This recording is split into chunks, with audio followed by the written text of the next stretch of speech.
પ્રધાનમંત્રી નરેન્દ્ર મોદીના શાસનના 12 વર્ષ પૂર્ણ થવા નિમિત્તે સુરતના ભાજપ કાર્યાલય ખાતે પ્રેસ કોન્ફરન્સ યોજાઈ હતી।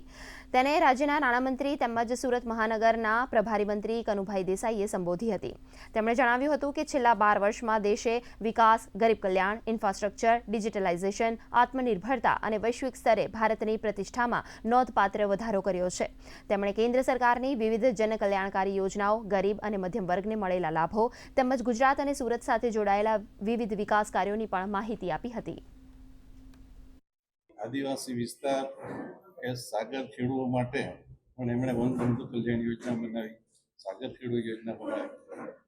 જ્યારે આરોગ્યની સુવિધા માટે કોઈ વ્યવસ્થા સમગ્ર ભારતમાં ન હતી ત્યારે એમણે મા આરોગ્ય કાર્ડ વતી ગરીબ માણસ કોઈ પણ હોસ્પિટલમાં સારામાં સારી ટ્રીટમેન્ટ લઈ શકે એ માટે મા આરોગ્ય કાર્ડ આપીને એ શરૂઆત કરાવી।